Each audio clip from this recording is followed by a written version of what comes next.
দর্শক মণ্ডলী, আজকে আমরা ভিন্ন ধর্মী একটা আইন নিয়ে আলোচনা করব।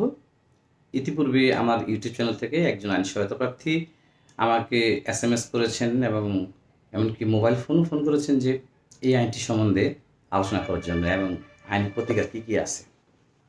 দর্শক মণ্ডলী, উনি জানতে চেয়েছেন আসলে এই আইনটি একটু সচরাচর বা আমরা কোর্ট প্র্যাকটিস বা আমরা আসলে করতে দেখিনি বা আমি করিনি এখনও। আমার আজ এ পর্যন্ত করাতে বয়সে করিনি বা করতে কাউকে দেখিও নেই। বিষয়টি হচ্ছে, উনি জানতে চেয়েছেন কালা জাদু বা এই যে জাদু টোনা করে এই বিষয়টা নিয়ে উনি জানতে চেয়েছেন, উনি আইনি প্রতিকার চেয়েছেন। তো এখন যেটা আমরা বুঝি, কালা জাদু এটা যেমন ইসলামী দৃষ্টিকোণ থেকে একটি সত্যিকারের ঘটনা, যে কোরআনের বিপরীতে যে অন্য কিছুর আশ্রয় নিয়ে একটি কিছু করা, যেটাকে বলা হয় কালা জাদু বা জাদুটোনা, যা আমাদের হযরত মুহাম্মদ সাল্লাল্লাহু আলাইহি সাল্লামকেও কতিপয় শত্রু আরবের লোকেরা তখন এইটা করেছিলেন। এবং কালা জাদু এটা মিথ্যা নয়, এটা একটা সত্যি ঘটনা। সেই পরম্পরা থেকে আজ পর্যন্ত এখন পর্যন্ত এটা চলে আসছে। কিন্তু বাংলাদেশ দণ্ডবিধি বা আমাদের ব্রিটিশ শাসন আমল থেকে যে আইনটি প্রচলিত হয়ে আসছে সেটা হচ্ছে পেনাল কোড, যে এখন পর্যন্ত আছে, বহু ধারা কমিট হয়েছে, বহু সংশোধন হয়েছে বা মূল আইন রয়েছে।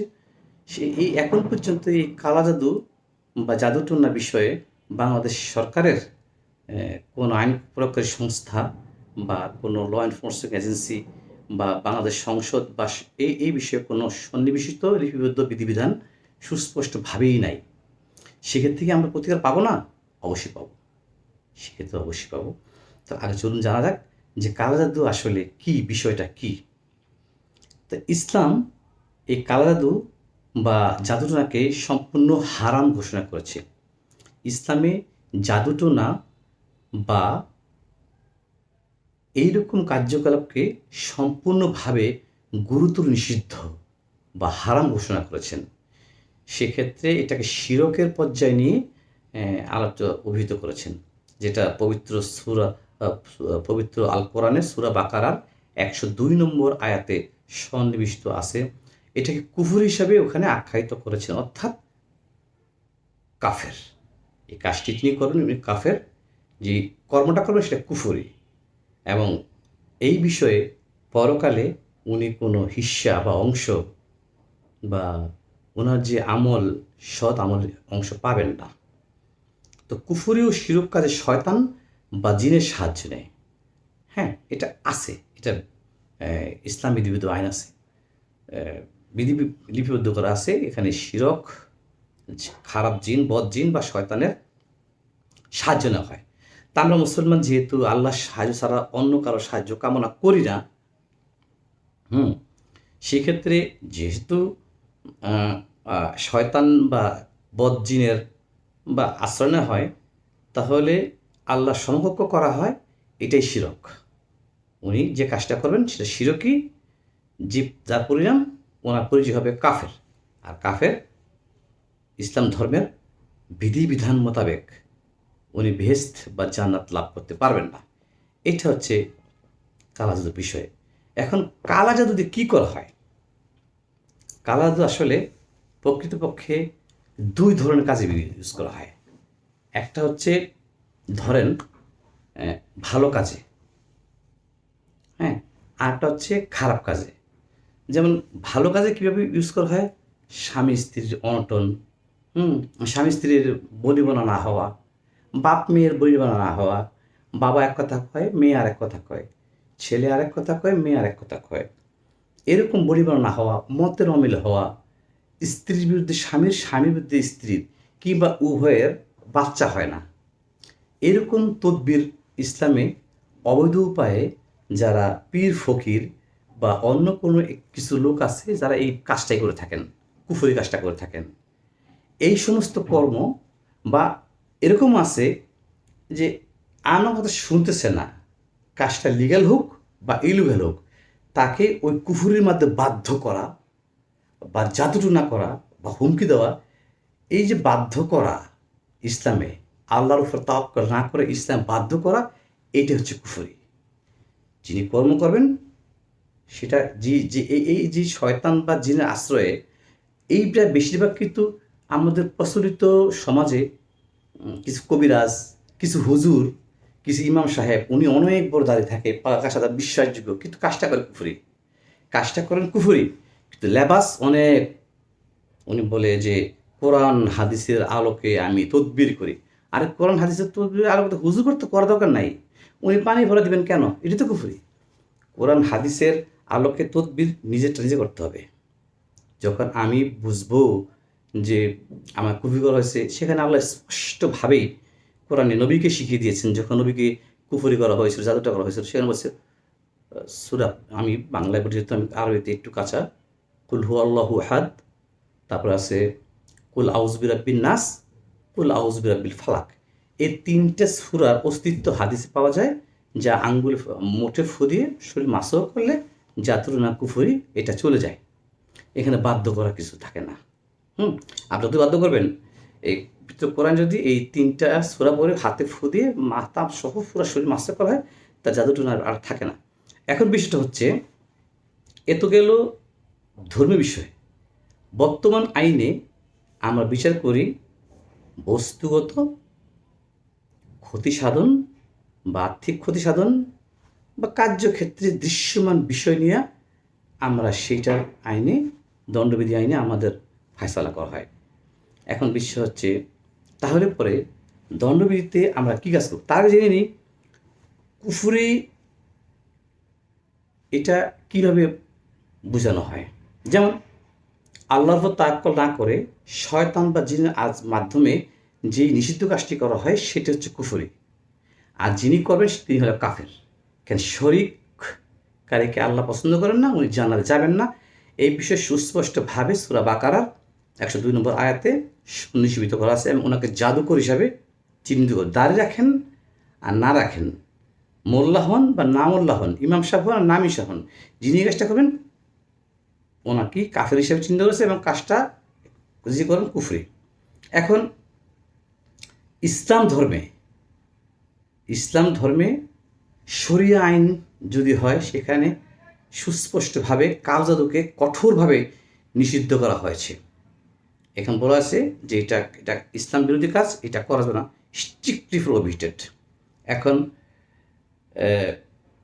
পরিণামটা কী হবে ইসলামে সূরা শিরকের শামিল, এটা বলা হয়েছে 102 নম্বর আয়াত,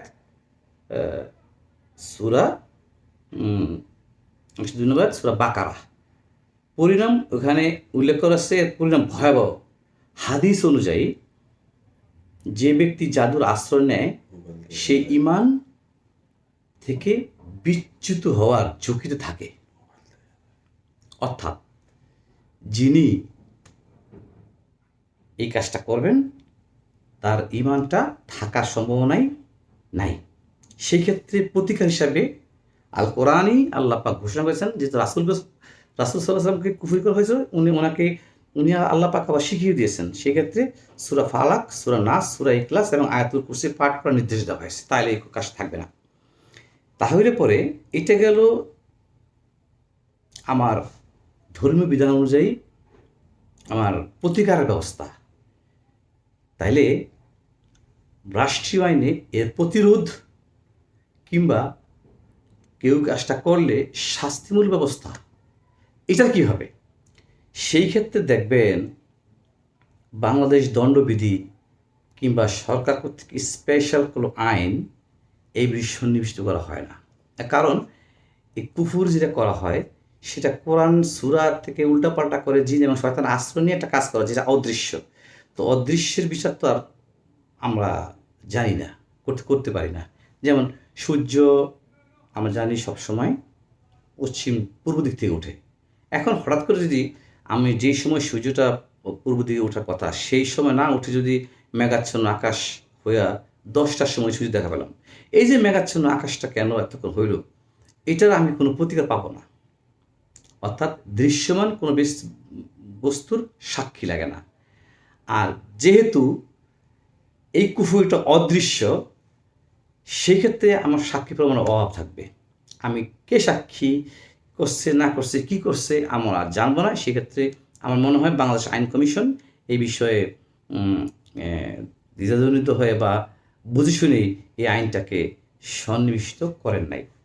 সেই ক্ষেত্রেও একটু আইনের ব্যর্থ নয়, আমার একটু সন্নিবেশন আমরা দেখেছি। সেটা বলেছে ইসলাম ধর্মে কালো জাদু কঠোরভাবে নিষিদ্ধ হলেও বাংলাদেশের রাষ্ট্রীয় আদালতে বা ধর্মীয় দৃষ্টিকোণ থেকে এর বিচার করেন না। এটা যিনি কুফরি করেন উনি ভুগবেন, আর যিনি করেন উনি জানবেন।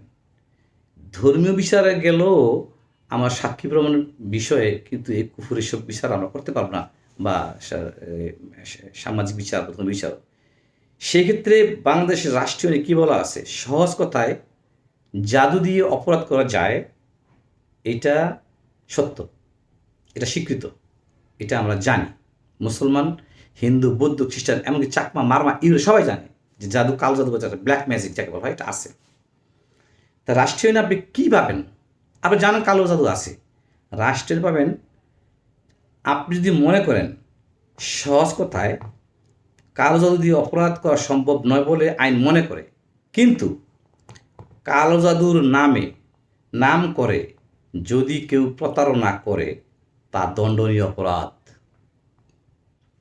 আপনি যদি সুস্পষ্টভাবে বিশ্বাস করতে পারেন যে আমার বাবা, আমার মা, আমার অমুক অমুক তমুক তমুক আমার কালো জাদু করেছে, এবং সুস্পষ্ট প্রমাণ থাকে, এর দ্বারা উনি আপনাকে প্রতারণা করতে পারেন বা প্রতারণা করবেন, বা এমন সিদ্ধান্ত নিয়েছেন যা আপনার পার্থিব জীবনে ক্ষতির সম্ভাবনা থাকে, সেই ক্ষেত্রে ওই প্রতারণার দায়ে বাংলাদেশ দণ্ডবিধিতে আপনি প্রতিকার পাইতে পারেন।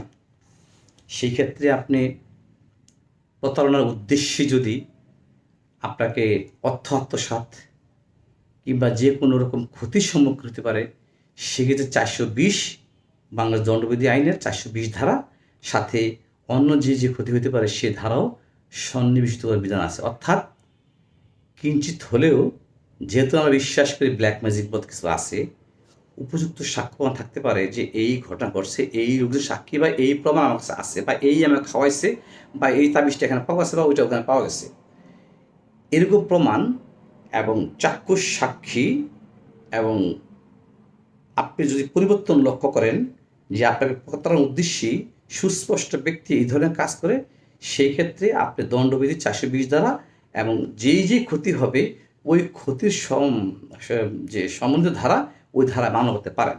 সেই হিসাবে আপনাকে জানানো যাচ্ছে যে আপনি ইচ্ছা করলে এইভাবে আপনি আইনি প্রতিকার পেতে পারেন। অন্যথায় সরাসরি বাংলাদেশ দণ্ডবিধি আইনে এর কোনো প্রতিকার নাই। তবে এটুকু আপনাকে আশ্বাস করছি যে আপনি যদি ক্ষতির সম্মুখীন হন বা সুস্পষ্ট প্রমাণ থাকে, সেক্ষেত্রে আপনি এর প্রতিকার দণ্ডবিধি আইনে পেতে পারেন। আজ পর্যন্ত আশা করি বুঝতে পারছেন। আজ এই পর্যন্তই। খুদা হাফেজ। আসসালামু আলাইকুম।